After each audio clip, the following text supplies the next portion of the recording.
It is the first, it's not April Fool's, which thank God. It's April 2nd. It's PFF forecast. We have a special guest on today, so it's going to be a lot of fun. We're going to do a few things first, and then we're going to have Evan Silva from Establish the Run. He just did a mock draft. We're going to talk about it. It's going to be pretty awesome. And before that, we have a trend zone coming back from the dead. That'll be cool. And we're going to talk a little bit about the new playoff format. So, you ready? I'm ready, man. All right, let's rock. Let's start with the trend zone because this was great. You found this on Twitter. I'm ready for it. I need to sort of get off Twitter a little bit, but this one was funny. This was from a person named Ryan Dietrich. The S&P 500 is down 20% year to date. This is the worst first quarter ever. The good news, ? We could use some. Previous worst first quarter was in 1938, down 19.4%. Yet the rest of the year gained an incredible 54.6% to finish the year up 24.5%. I found this to be a little disingenuous. Just a little? I thought that this trend zone from hell probably didn't need to be said. It would have been nice for him to at least reference a year where there was another pandemic. Mm-hmm. Yep. That would have been at least, the least he could have done. So 1938, the reason it went down, obviously very different than the reason it's currently going down. Yep. And that, like, there's going to be so many people that are going to read this and go, oh, perfect. Like, now I can start, banking on all of my investments going back up. I'm going to go buy a new car that I was debating that all of a sudden I decided not to buy. I read this tweet, honey, let's go get a new Ford Explorer. I mean, I yearn for the days where we can drag Clay Travis for saying that underdogs against teams that average 6 yards per play offensively are 70% against the spread.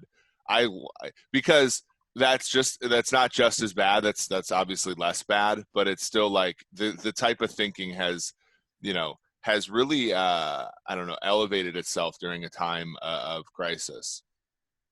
No, it's super interesting. The other thing that I found interesting, actually, Timo pointed this out. Kev and Timo both pointed this out, is how many people have become, everyone has the use of a computer now. A lot more people are able to code and create a graph, whether by through various mechanisms. And so everyone is kind of reporting on the current state of affairs. And it's not, fake news is the wrong term, but like, it's so easy to find something that is misleading. And you're almost like, I would say the ratio is like 10-1 misleading to actually useful. Well, and that's the problem is for example, like my PhD is in population dynamics, like mathematical biology. And I published in epidemics, and like, I think it's sort of more it's not Dunning-Kruger. I don't mean to like insult people, but like, the issue is that there's so much unknown about the disease. You could do so much wrong, right?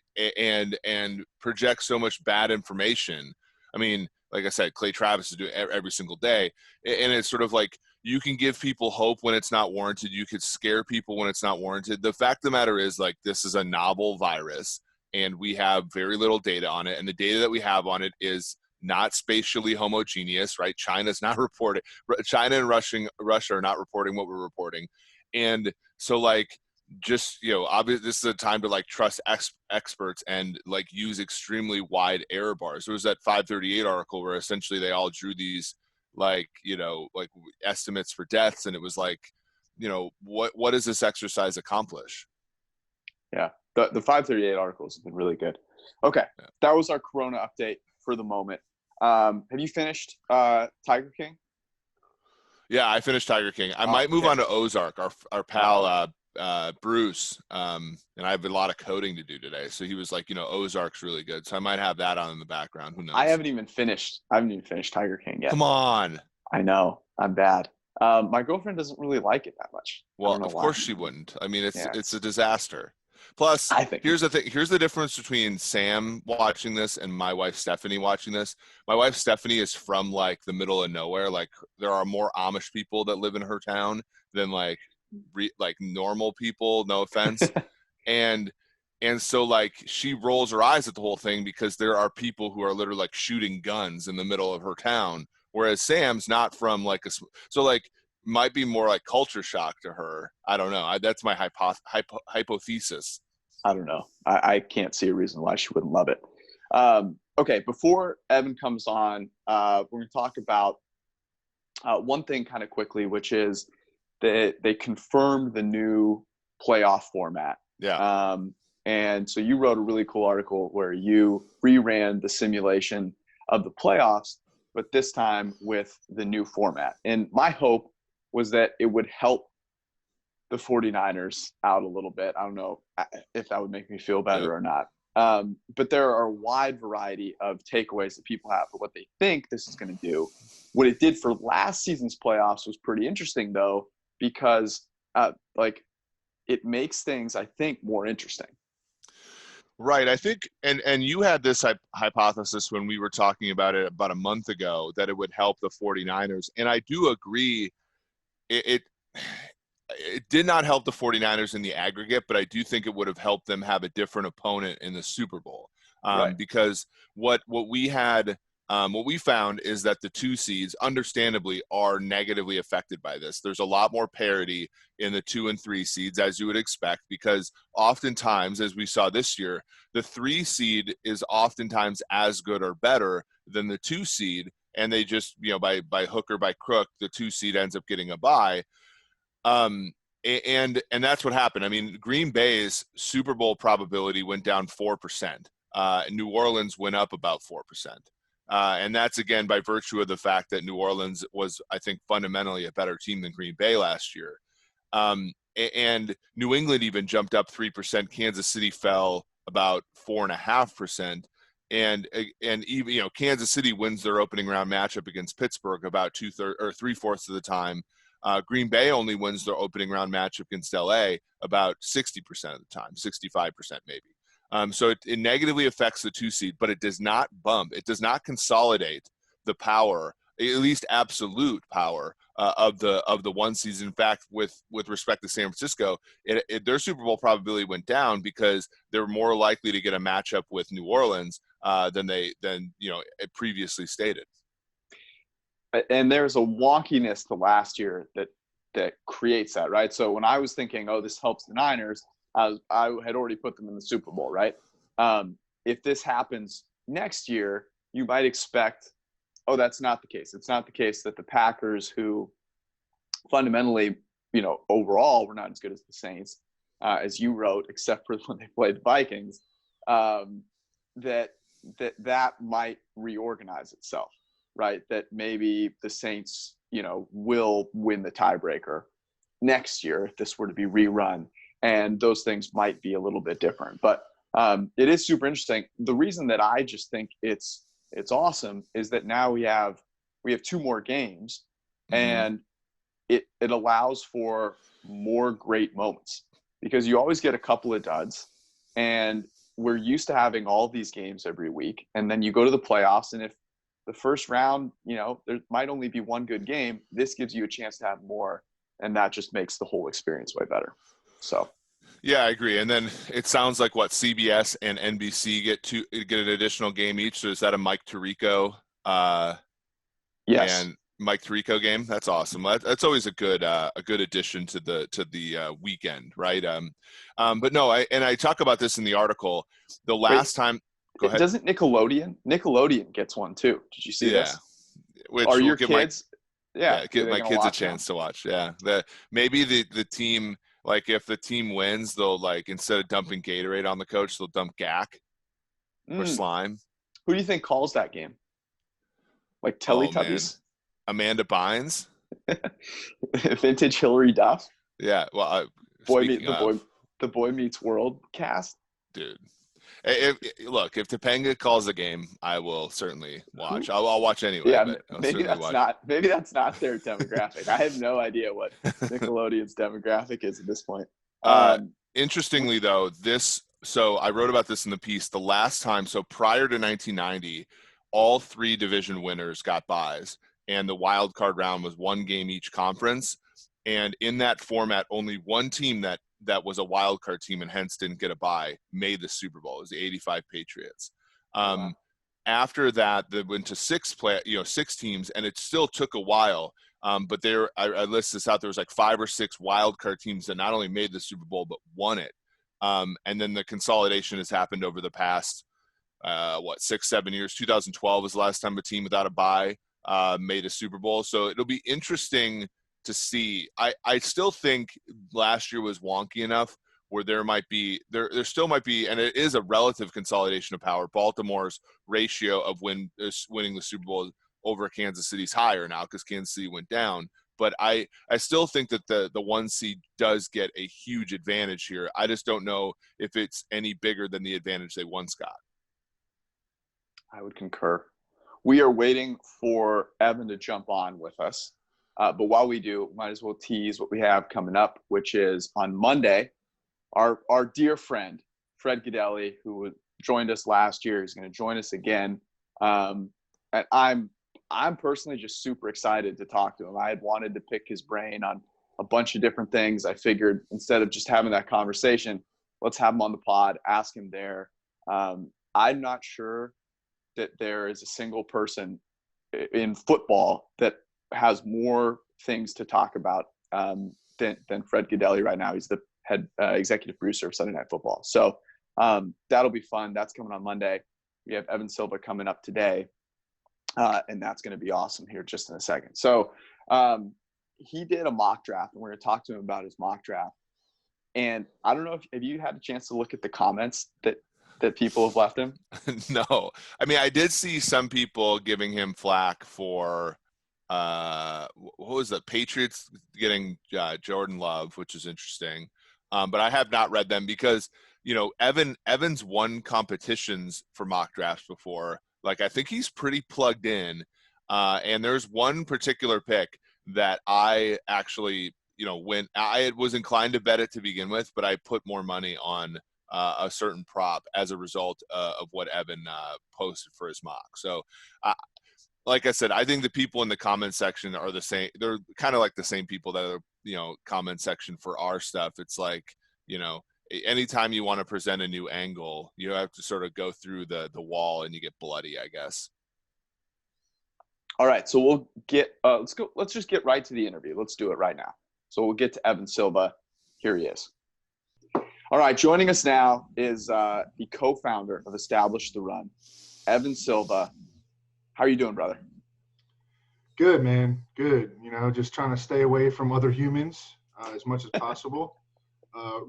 Rewatching Contagion on repeat to just scare myself, into following along with regulations, and mock drafting and getting ready for this push-up challenge, and excited to be here with you guys. There's so much there. I mean, the push-up challenge is. Let's just start with that. Okay. Can you describe this push-up challenge? Because I just read about it this morning. Yeah. So.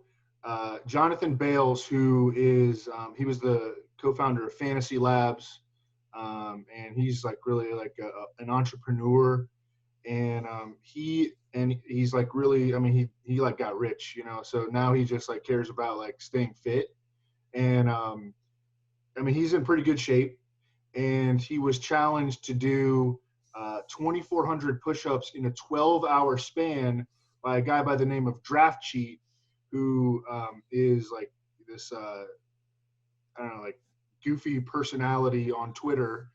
And, that's a kind way to describe him. Yeah.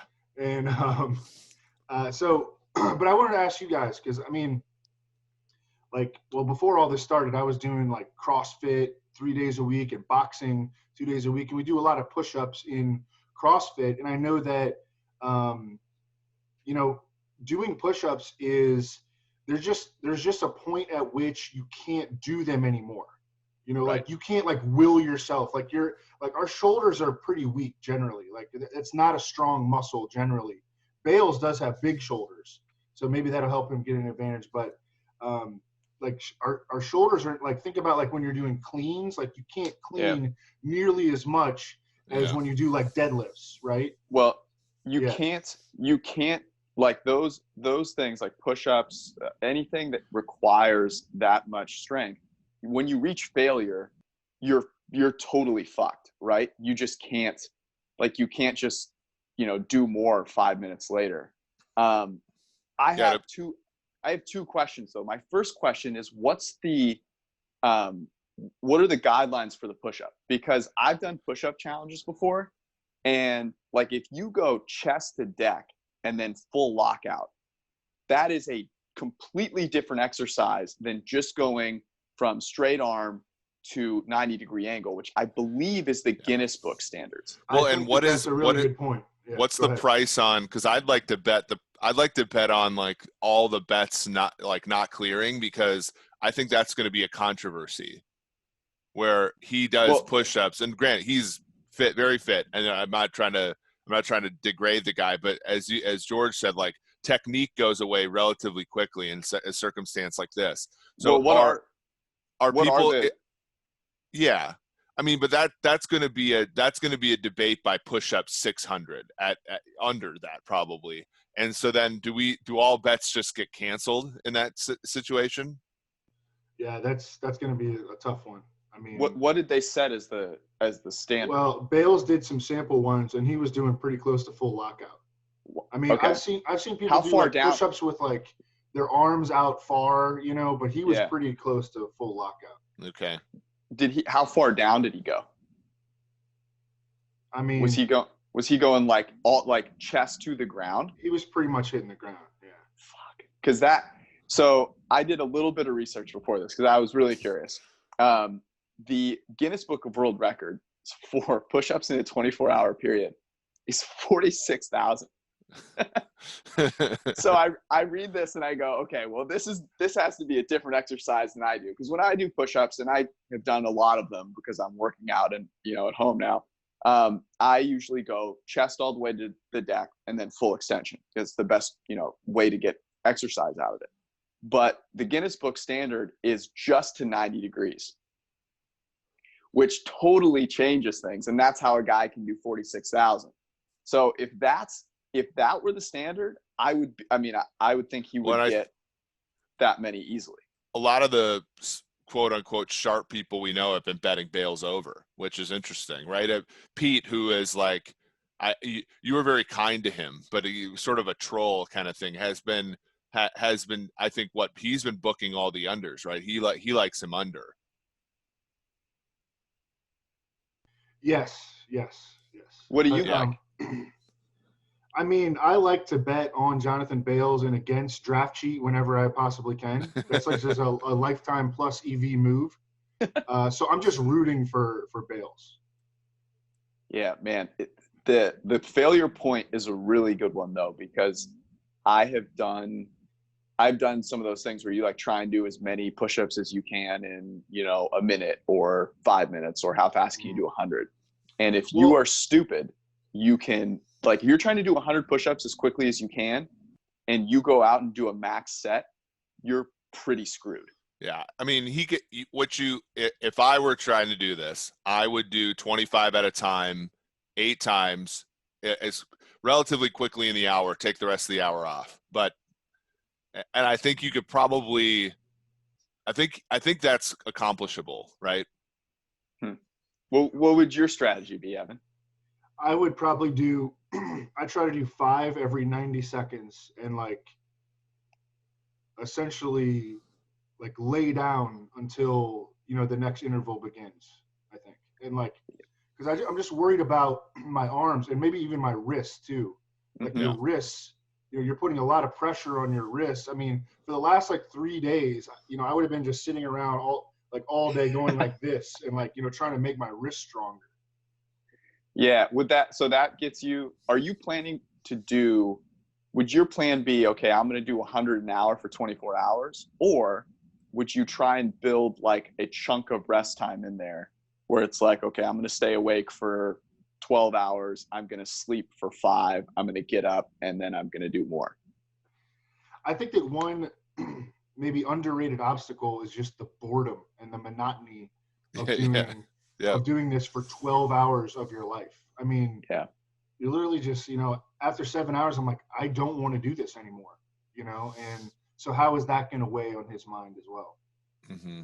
What is he like a heavier dude? Like you said, he's in good shape, but is he like, ripped to the point where he's got a decent amount of body weight that he's got to pump up back and forth?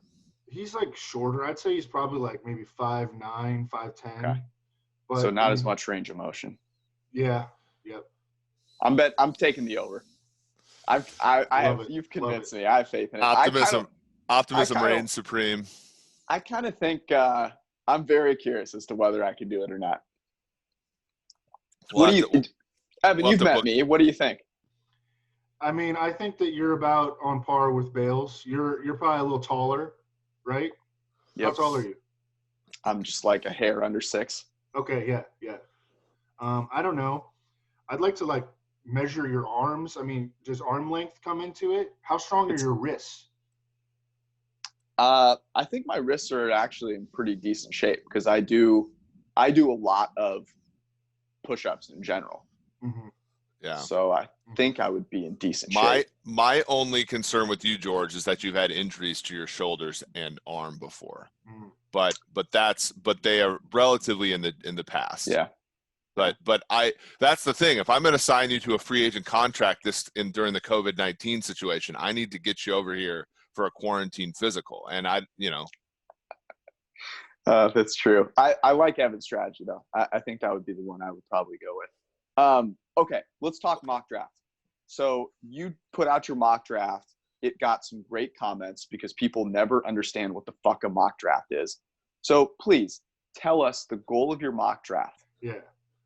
So I know you guys do a lot of mock drafts that are just like, what do we think that they should do, right? Mm-hmm. What do we think that the team should do? And that's really entirely different from like trying to actually predict the draft. So you guys always get a ton of hateful comments, because people don't read, the introduction. They don't understand what the exercise is about. But I'm like trying to predict what's actually going to happen. And like I've had some success, like at the Huddle Report. I think I'm number 6 overall out of 120 over the last 5 years in terms of like mock draft accuracy. Over the last 2 years, especially, like I've had very good mock draft success, accuracy. Like no one's actually an accurate mock drafter. Like the best mock draft in the nation every year gets like 14 matches of players to teams. So nobody's actually really good at this, but there are some people that are a little bit better than the rest. And so, I'm trying to go for accuracy. And so that's the foundation of what I'm trying to do when I put together a mock draft. So what's your process like then? Are you trying to call people that you know? Are you scouring people that you think are good sources in general on Twitter? What are all of the above? What do you trying to get me to give away the secret sauce, bro? I mean, look, I have to try. No, I mean, first of all, yeah, I mean, I like over the years of, I know like almost every beat writer, so I'll definitely reach out to them. They don't necessarily know though, but they can give you sort of like a range and kind of steer you into one direction. And then I know like the people in big media that are, I know that like from working for Roto World for so long, and the foundation of what we do at Roto World is like the player news blurbs, which all come from the beat writers and the national reporters. Like I know who is accurate at sort of predicting the future and who isn't. I know which beat writers are good and which beat writers are bad from a forecasting standpoint. And so, I mean, I can sort of draw on that to kind of steer me into one direction or another. Yeah. And I think that's an important aspect of it, right? Like oftentimes there are people who like, just there are, it's sort of like this, with our current news cycle, there are people who are reporting what they want to be true. And then there are people that are reporting what is true. Right. And as you said, over years and years and years, it's good to sort of, back test and see who actually has been on the mark. Yeah, there are even some beat reporters who I think get influenced by the fans to whom is their audience, and they really cater to that, and they want to just do whatever will make the fans happy because they don't like to deal with any sort of blowback. There are a lot of beat writers that do that, but then there are some beat writers who just cover it unbiased, very objectively, and then there are some beat writers who, just aren't as plugged in as the other ones. So you in here, you have, and Burrow Young makes a lot of sense. You don't have the trade up situation where the Dolphins, but you do have the Chargers trading up from 6 to 3 to take Tua. I find that very interesting, but it's something that we've talked about on the show. Tyrod Taylor being announced as the starter might be, something that the Chargers are doing to keep people off the scent a little bit. Sure. Yeah. Yeah. And in this scenario, I mean, everybody asks like, oh, well, what would it take for the Chargers to get up to 3? And the correct answer is just more than whatever anybody else is willing to give up to get that far. That's the correct answer. But, and I didn't do a full write-up on this Twitter mock draft, but I'm going to do a full write-up on each pick for establishtheRun.com. But in this trade, I had the Bolts giving up obviously number 6, number 37 overall, a 2021 third rounder, and Desmond King to Detroit to move from 6 to 3. So that's interesting, right? Because Detroit just signed Justin Coleman, right? But he struggled last year. And he did play some on the outside, but he was kind of brutal there. Does King play safety for Detroit, a la Quandre Diggs and what they did to him, or does he just supplant Coleman then? No, I mean, I think that they're invested in Coleman. Coleman gave up a lot of production, right? But he also made a lot of big plays. He did, yep. Which is kind of what Desmond King does, honestly. But I thought that Desmond King did not have as good of a year this past year as he did the previous season. But he still had a punt return touchdown. He returns kickoffs. You can play him at corner or safety. I think that he's strictly a safety or slot corner. I think that they would probably look at him as a safety. But I think that the Chargers, I mean, did you see on the Chargers Twitter account did not list Desmond King as a starter? Yes. Yeah. I mean, that was incredible. Chris Harris said that he's going to play slot and not on the outside, which is sort of what he wanted.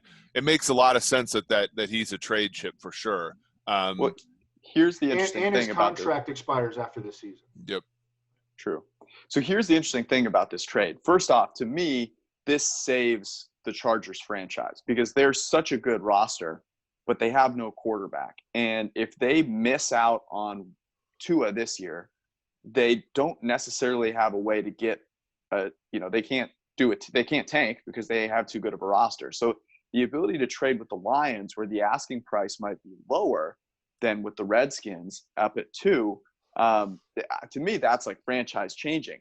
But from the Lions perspective, if they're at 6, all of the players I would think they'd want are still on the board. They're at 6. And this is the pick that, is hilarious to me. And I can easily see this happening is them taking Derek Brown, a defensive tackle, with Jeff Okudah still sitting there when they kind of, they desperately need great coverage. And that one to me, so I'm curious, were you going, oh, maybe they take Okudah, or did you feel pretty strongly about Brown?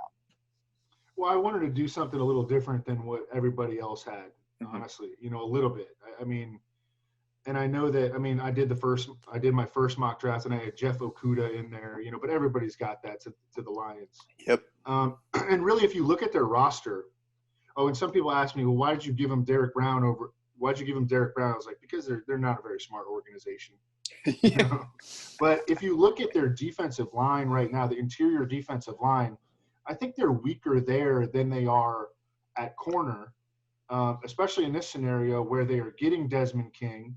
I like the dude that they got out of Penn State last year. I don't know how to say his name.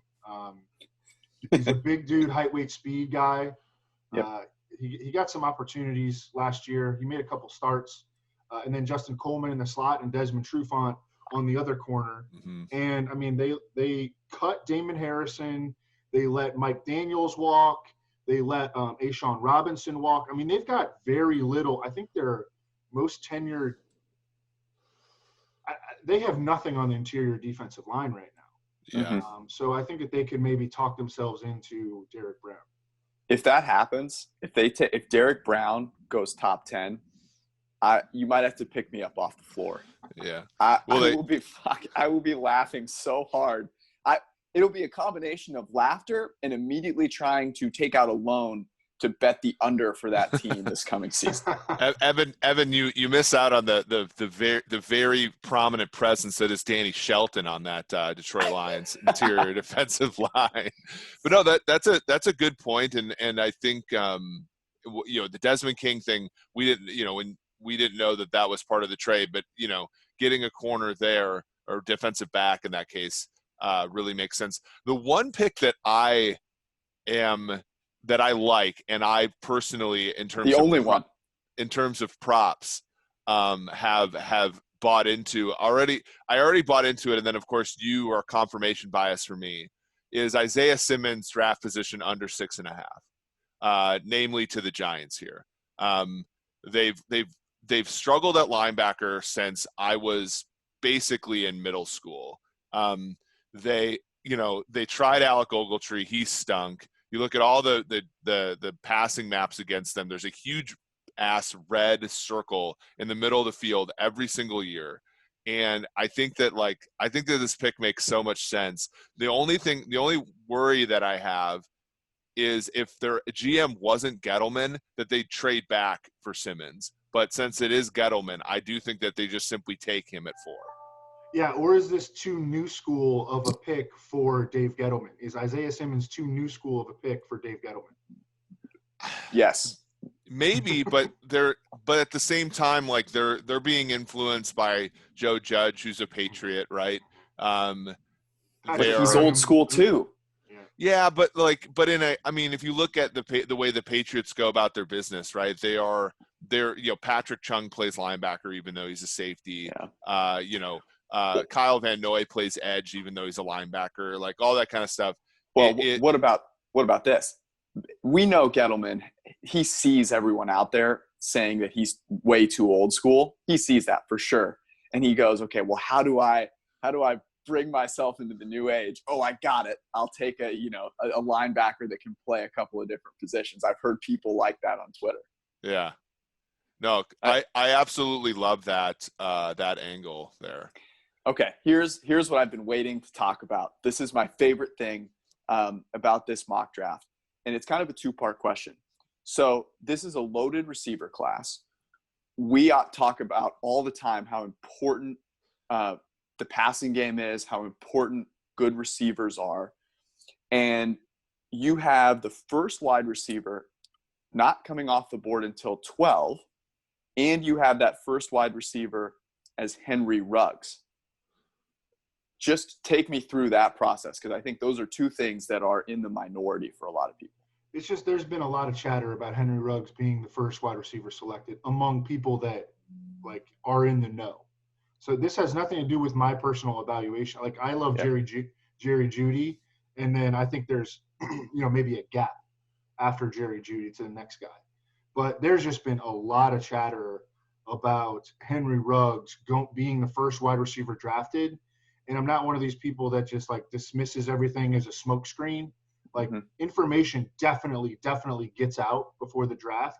And I think that this is a situation where, he could go like John Ross went number 9 overall. And I think that Henry Ruggs could really go as high as number 9 overall. I mean, we're talking about, I think that his window is number 9 through 16, beginning with the Jaguars. I could see the Jets taking him. Absolutely could see the Raiders taking him. 49ers, I think I would say that he's not in play. And then the Broncos and even the Falcons. I mean, the Falcons need a third receiver. So I think that we're going to see the 3 wide receivers, Henry Ruggs, Jerry Jeudy, and CeeDee Lamb, all kind of go in that 9 to 16 range. And with all the buzz on Henry Ruggs potentially being the first wide receiver drafted, like that should not surprise anyone, even if our personal evaluations, indicate to us that we like Jerry Jeudy or even CD Lamb better. Yeah, and we've been, our first mock, we had Ruggs going first as well, just because of some of the, like, when we talk about his athleticism, 97.5 percentile in our metrics and things like that.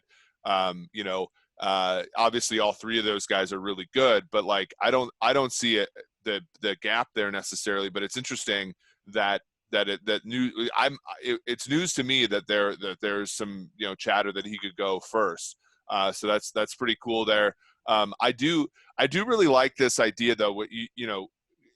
I would imagine that you, Evan, would want a wide receiver to go earlier because of how important it is, and from you're a fantasy analyst among other things, and so like those players are sort of like the most important with respect to your field. But it's like, at the same time, like, who are picking in the top 10 of the draft? It's some of the, as you said, sillier teams in the NFL. And so it makes a lot of sense that you're seeing defensive tackle, and then even, in my opinion, offensive tackles that are maybe a little bit overdrafted here.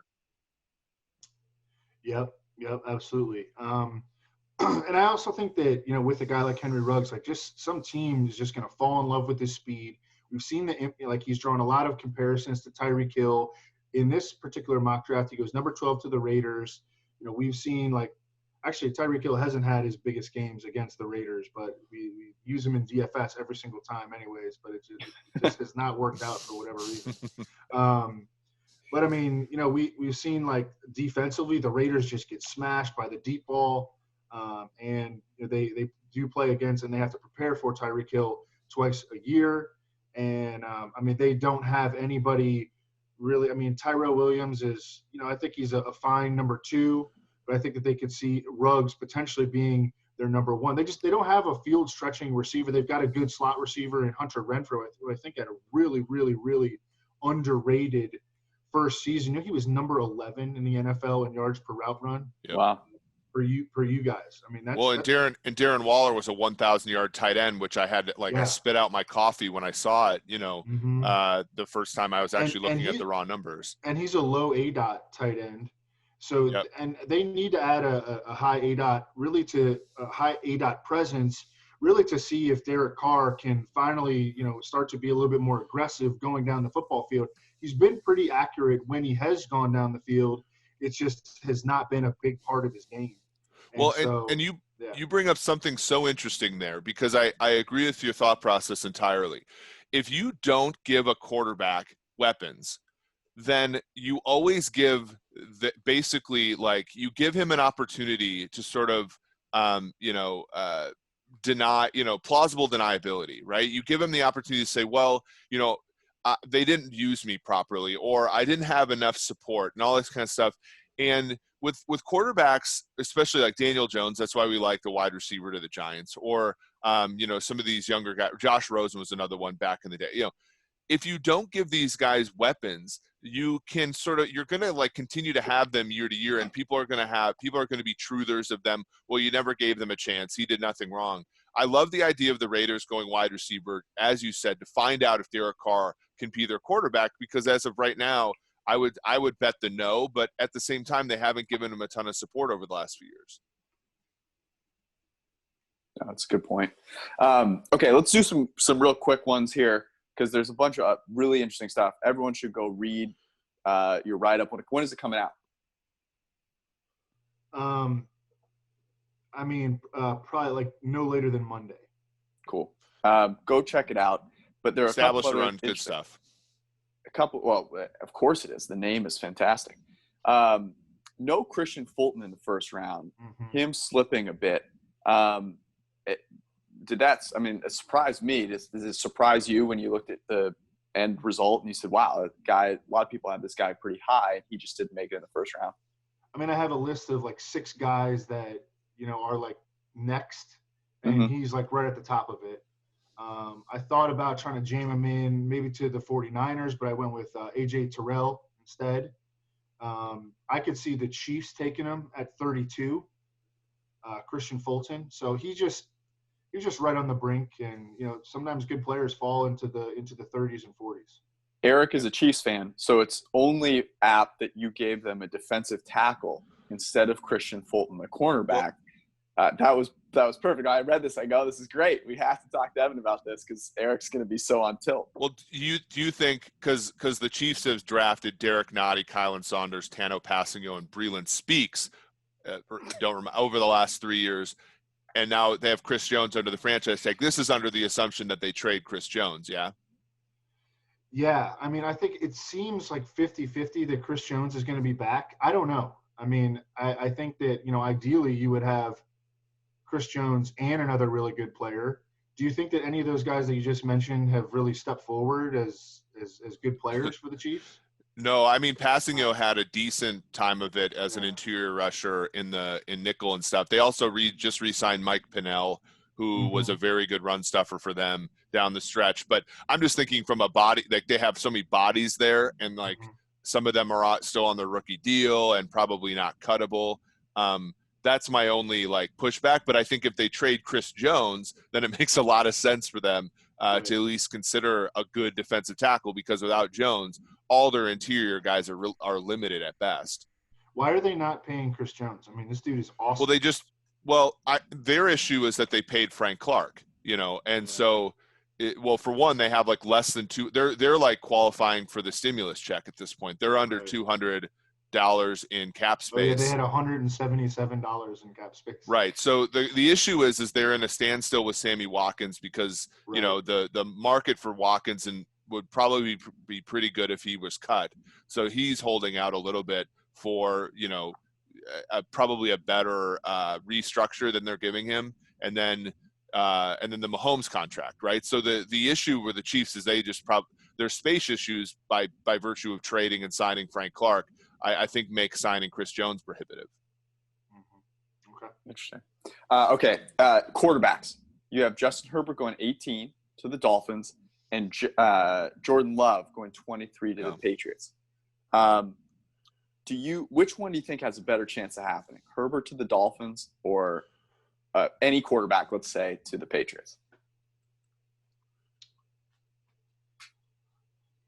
I mean, I don't know. Well, first of all, like the way that I do it is I really just try to match up teams with players.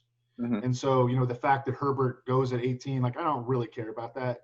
Like the Patriots could, or the Dolphins could trade up for him, at number 9, and like I would consider myself to be right. Right.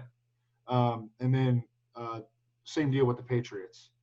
I don't know. I think that probably Herbert. I mean, if you read the Miami Herald, there's absolutely like a feeling there that the Dolphins really like Justin Herbert. That could be, that could be 50-50 misinformation potentially. I don't know. And then my theory on Jordan Love to the Patriots is that, how Nick Saban kind of, he ran the pro style, like old school offense for forever. And he finally like embraced the spread offense. And I think he talked about it on College Game Day. He's talked about it in interviews before. And it's really interesting how he was just like, well, we're going to move in this direction going forward. Well, I think that, after having a pure pocket passer for so many years, I think that Bill Belichick could kind of take the same strategy and be like, look, this is the way that the NFL is moving. We want to make sure that we have athleticism at quarterback. Jarrett Stidham is a pretty athletic guy too, but I think that, where they drafted him last year does not suggest that they really view him as a franchise quarterback, even though he had a very nice preseason. But I think that it makes sense for them to move in the direction of having an athletic quarterback because I think that just makes such a difference. Just the NFL, the speed of the NFL has increased so much over the past 10 years. Well, and I think you make a good point about the Patriots in this particular circumstance as well, because without their second round pick, if I'm not mistaken, Jalen Hurts, who would I think be a similar sort of, it would fall into the same reasoning that you have. They probably don't have the opportunity to get somebody like Hurts if they pass on a quarterback like Love at 23. So I like that reasoning. It was interesting about Herbert because our friend Jeff Schwartz got after you today about, why would you, if you like Herbert so much, why don't you take him at 5? And I think it's a misunderstanding of how this is a marketplace, right? I think the Dolphins know that Herbert is not a slam dunk option. And so if he doesn't make it to 18 for them, he just wasn't worth it in the first place. Yeah. Yeah, I mean, and I think that Justin Herbert is a polarizing prospect. I mean, you'll see people that really like him, and then you'll see people that really don't like him. He wasn't particularly aggressive at Oregon. He's a toolsy guy who needs to be coached up, and I could see him slipping a little bit. I know that everyone wants to send him to the Chargers. I think it seems like, but I mean, in this scenario, I had the Chargers trading up for Tua, so I'm not going to give him two quarterbacks. That'd be what I would end up with, two quarterbacks. Evan, let's get you out of here on this. There's always the stories that everyone talks about. So right now it's like how many receivers, how many offensive tackles will go in the first round. Is there a storyline that maybe isn't getting a ton of publicity, but you've been doing a ton of research on all the individual teams, a storyline that maybe comes out as the draft happens that people go, shit, I can't believe I didn't think of this? That's a good question. I think that one of them is whether the depth of the wide receiver position in this draft, like Daniel Jeremiah said, he had top 3 round grades, a first, second, or third round grade on 27 different wide receivers. Does that influence the top of the draft? And we see those guys slip a little bit more. I don't think it should. And obviously in this mock draft, I indicate that I don't think that it will, but I think that could be an interesting storyline. Some of the just weaker positions in the draft, like there just don't seem to be any good edge rushers after Chase Young. And then there's some decent guys like, AJ Epinesa and Gross Matos from Penn State. But I mean, definitely no like surefire studs. And then the Chason from LSU. That seems to be a really weak position in this draft. I think the cornerback seems to be fairly weak. Mm-hmm. I mean, Okudah looks like a really maybe the cleanest prospect in the entire draft, but then there are no true like surefire number 1 cornerbacks after that. Maybe a lot of number 2 cornerbacks. Will teams it seems like a pretty good year for off-ball linebackers, but we know that those that's a devalued position. How high will they go? People want to put like Patrick Queen way up in the in their mock drafts and Kenneth Murray, but really how much of difference makers are those guys? I had Kenneth Murray going at 28, and Patrick Queen going at 30. So those are some things that also the depth of the offensive tackle class. It seems like this is the deepest offensive tackle class that we've seen in a really long time. Yep. One I'm always excited for, and this is no surprise to anyone, but it's what happens when the Spurs draft someone in the NBA. It's what happens when the Patriots draft anyone, and immediately people go, "This is the smartest move, and we should have seen it coming." And here are all the takeaways that I have really been telling you should have had for a very long time that the Patriots have just proven by taking this player. Here's a question: has that changed to the Ravens now? We'll find out. Yeah, because I think that we all consider our Ravens the smart team now, and it'll be interesting to see like how let's say they take like a running back in round 1, and we're all scrambling to figure out how that's all of a sudden a smart move. Well, they did go pretty hard on like interior run stuffing tackles in free agency. I know the Brockers deal fell through. But I mean, they were willing to pay him a lot of money until whatever happened with him from an injury standpoint. And they signed a couple other guys. Obviously, traded for Calais Campbell. He can rush the passer, so he's maybe a little bit different. But I mean, I don't know. Like I still think that they are prone to making a reactive move because they just got trampled in that playoff loss to Tennessee. So it makes you wonder if they're being a little bit reactionary. Maybe they go quarterback. It's a great stop. It's a great point. We all thought that Robbie Anderson would be on their radar because they really, didn't have a receiver kind of in that zone of the field in that game, and it really showed out against a pretty weak Tennessee defense. But that ultimately didn't happen. So it'll be interesting to see what they do. I certainly agree with George that there are some teams I'm always looking at. I think that which trades happen is always my sort of favorite part of the first round. Well, I got to say the trade for the Chargers going to 3 is a really interesting one. I think it's great stuff. Evan, thanks, man. You came on and hung out with us at like the drop of a hat, which is really cool. You're a super busy guy and have a lot going on. Stay safe out there. Yeah, man, we appreciate it. All right. Thanks so much for having me, guys. Let's do it again. I mean, you say I'm busy. Well, not really, so okay. If you want to do it again, let me know. All right. Let's do it. And we'll have to do push-ups. I literally am sitting here right now. This whole time I've been thinking about like, where would I do them? I'm really bored. So right. Shit. Maybe I'll just get down and start doing push-ups after this. Thanks, brother. All right, guys. Later. See you, Evan. Big thanks to Evan Silva. That guy is what I thought was so funny is we've hung out with Evan, a couple of times, and he's great on Twitter. In real life, he's even more, like boisterous and fun and whatever. And he took this super seriously, which I thought was really cool. He's a great dude. So establishedrun.com, go check out all his stuff. They do, awesome work there. And obviously Evan is great. What was your biggest takeaway from hearing the different insights that he had? Well, I think what they had built up before he left Roto World was certainly something that is commendable in terms of the the news tracker and everything, and how he really does, being somebody who was in charge of a lot of that, take seriously sort of like the news from certain sources, right? And as such, I think we should take his mock draft very seriously, and people who dismiss it are probably succumbing to groupthink probably way too much.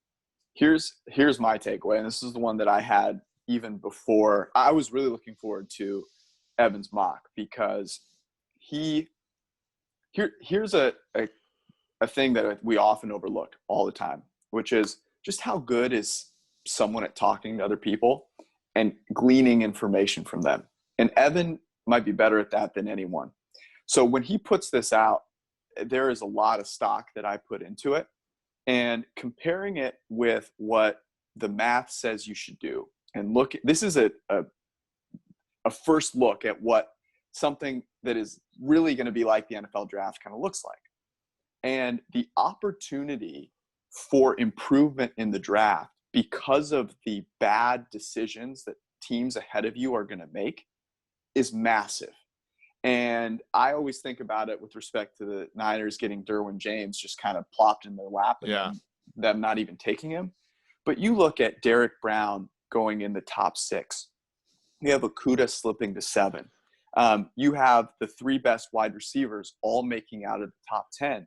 And to me, what this highlights is your team can get real good real quick. Yeah, well, and it can capitalize on the other teams not making good decisions, right? Like that's, and it makes a lot. When you're thinking about, and we talk about gambling on the show. So if you're thinking about betting props for the draft, right? And I think a lot of people are, given that there are no sports right now. You have to, Evan just reasoned you into a situation where Jeff Okudah is outside the top 6. So when you go in, you're like, oh, there's no way, you lay a huge price for him to be drafted, under 6.5 or something like that. You better, somebody who's very smart, somebody who's very plugged in, just gave you a scenario that is extremely plausible where he gets drafted 7th. And that should always be, when you're trying to do that, when you're trying to do this, it's important to permute your way through these circumstances. And sometimes you can't do that, all by yourself. Sometimes you need to talk to other people to glean that. So it was a very good, I thought, example. The Isaiah Simmons thing to the Giants was a fun conversation, in my opinion. Yes. Well, that one was interesting because he has Simmons going to the Giants, and his reasoning around it was like, well, why it might not happen is that's too new school for Dave Gettleman. Mekhi Becton then goes one pick later to the Dolphins, and Becton has been a guy that has been repeatedly mocked to the Giants. But maybe they don't take Simmons, but I really like them going defensive side of the ball. I don't know why. It just seems to fit with everything that they've done. So maybe Simmons is too new school, but Derek Brown isn't. Or, they probably won't take Okudah because they feel like, well, we just took a corner in last year's draft in DeAndre Baker. But defense makes a lot of sense there. Maybe Javon Kinlaw is a guy they fall in love with. Here's another one. So what's and you probably have this in front of you right now, but what's Ruggs' first receiver taken? Because he was like plus 800, right? Yeah, I think I got him at plus 700, 50? but I've also seen it at plus 1100. So that's the one that stuck out to me. And it was interesting. Looking right now, actually. We mocked Ruggs as the first wide receiver because we believe he's the first wide receiver you should take. Evan Silva, what was cool about this draft is it's true to what he was trying to do. He likes Judy better, but the goal of this draft was to predict what will happen. Just like the goal of our draft is to say what we would do. So even though we know we're going to get shit for putting Ruggs up there, we don't back off like a bunch of pussies and put Judy because we know no one will argue with us. And Evan was staying true to what he was trying to do, which is predict the future. And so having Ruggs go at 12 and then Judy go at 13, which I'm perfectly fine with, I thought was really interesting. And the Raiders make perfect sense. I'm looking at a book right now. His over under, which I think I might just bet, is 15.5. A little bit juiced towards the under, but not much. First wide receiver taken, where I'm looking at one book right now. Judy is minus 118, which isn't a lot anymore. Lamb is plus 119, and Ruggs is now plus 318. So wow. Wherever Evan's getting his information, I think that it's reasonable at this point. Let me break down the flow chart. Let me break down the flow chart. It's people that make decisions in teams, reading what we have to say, talking to people that report on what people that know things say, that Evan then talks to. So really it's all us. So on mybookie.ag, Judy is minus 110, Lamb is plus 100, and Ruggs is down to plus 300. So there's certainly would you still take him at plus 300? Well, not that we currently. I mean, I have, I have him at plus 700. So I think I'm just going to chill out with that. Yes, I know you do. I'm trying to give other people who haven't bet sorry. because they're not a degenerate motherfucker such as yourself. I think that there's probably less than a 25% chance that he's the first taken. So really? I would hold on to what I currently have, and I just wouldn't bet it because if you even are gonna lay less than even money or minus 110 for Judy and he doesn't get taken, you're going to be pretty pissed off. It's going to be like Calvin Ridley 2 years ago, right? Yeah. Here's what I would do. If I can get 15.5 as draft position, I would take that. Because what I also took away from Evan and why I think he does such a good job here, because we see these runs on players, which makes so much sense. And I think the fact that he does so much time studying the fantasy side of things helps with this, right? Mm-hmm. But you see Ruggs come off the board. Okay, then Judy, and then Lamb, goes to the Broncos. And that makes a ton of sense because I think teams are going to do that. They're going to say, well, maybe I can wait. But the second one guy gets taken, it's like, oh, shit, I got to grab him because everyone's going to start taking him. So I think under 15.5 would make a lot of sense. The quarterbacks one is interesting, right? Because isn't the total set at 4.5? Yeah, and under 4.5 is minus 450 or so. So it is like if somebody gets happy and takes let's say Jalen Hurts or Jake Fromm at the end of the first round, that gets busted up. I mean, I was shocked to see 4 here. Like I honestly was very surprised to see Jordan Love. Since we're on the topic of props, are there any others that stuck out to you? Yeah, so the only I said this before, but Simmons under 6.5 draft position seems like and now Jeff Okudah, interestingly, over 4.5 is -160 where I'm looking, under is +115. I think if you want to sort of hedge the Simmons bet, you could also take Okudah under. I think if a quarterback goes in the first 2 or 3 picks, you're in the meat grinder there. But if they don't, right? If Tua is allowed to get all the way out to the Dolphins at 5, then it's probably a pretty good one. I don't know, man. Does T. Higgins have a? Yep, 30.5, and over is the side is where it's juiced here. Denzel Mims is 34.5. Under is where the juice is. So Mike really likes T. Higgins. Clemson. People Yep. love Clemson. First round, having him at 21, I think, while I'm not sure I would do it, with 100% confidence, I do think it's something that happens. I think he goes in the first round. Yeah, I'm a little lower on him just because I don't think he converted the air yards that he was getting. He got a ton of opportunities at Clemson, and he didn't convert He didn't convert as much as other players did, given the opportunity. But I do think people fall in love. The only issue is that he didn't test, right? So there's almost no sort of like gravitation. Well, he did his pro day. Yeah, and he wasn't particularly fast, was he? He was like 4.55. So yeah, that's more of like sort of where my head's at there. Let me look. Those are the ones. I mean, okay, so here's one. Jonathan Taylor, 37.5. Over is -130. Under is +100. Decent amount of hold here. But gun to your head, where would you go here? I think I would go over. Okay, not what you want to have. It's both what you want to see, but also what you think will happen. Yeah. Because that's the hard part of this entire thing, right? Like, oh, absolutely. And honestly, I would rather bet the under because I would rather capitalize on that decision, right? Yep. I'd rather say, hey, someone's going to be an idiot and like I got it right. But there seems to be a lot of like DeAndre Swift love. And so I see, it seems to me like he will be the first guy taken. So I don't know. What do you think? You think it goes under?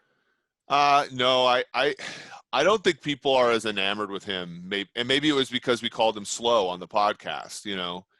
Maybe that's it. We didn't call him slow, but yeah, there does seem to be a decent, so over a half a running back taken in the first half, which I think I did take exactly half a running back in the first half of the draft if I had the choice. But over is -333 and under is +223. So there does appear to be some steam that a running back will go.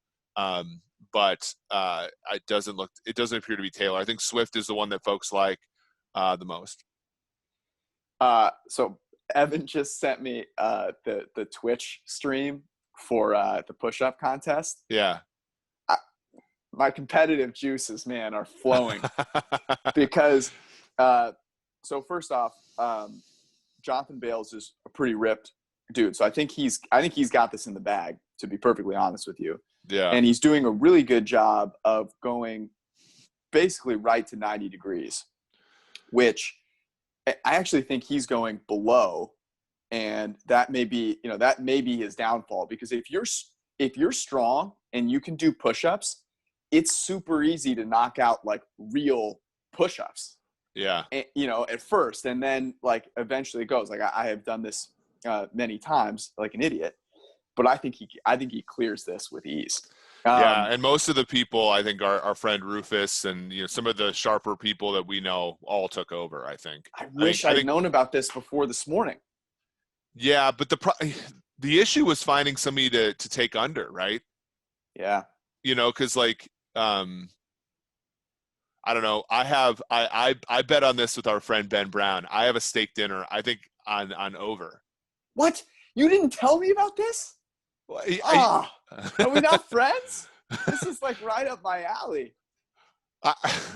I'm sorry. I should have. Well, he was the one that Ben was the one that told me about it, and Okay, he's so like it's Ben's fault. And so Ben was Motherfucker. like, "Hey, because Ben actually likes under." And so he was like, "Hey, why don't you go book with somebody on the somebody on Twitter?" And I was like, "I actually like over." And he goes, Can "Well, I why get don't a we bet on live? it?" And he Can we goes, get "Why some don't live lines?" listen, I think what would you put the live total at now? 300 or 3,000, I'm sorry. Well, Because he's but never going to get there because after he's he going gets to over. stop. Yeah. But maybe you fix 2,400 and then you adjust. So what would over 2,400 be now? Minus 250? Maybe. I'm trying to get a count of where he's actually at. Yeah. If we ever get out of quarantine, it looks like I'm going to get a steak dinner out of Ben. So. Yeah. You know what you should do? You should have him ship you some nice steaks. That could be the thing. Let's close out with this. What was your least favorite pick? Not like that Eva made, but that if this actually is how it went, you'd be like, dude. Well, you Mekhi Becton at 5. Mekhi Really? Becton at 5 is ridiculous. Yes. Worse than Derek Brown at 6? Becton to me isn't even the best tackle in the draft. Well, sure. And I don't think in this, I like the tackle class, but I don't think one should go at 5. Okay. Here's the thing with Becton.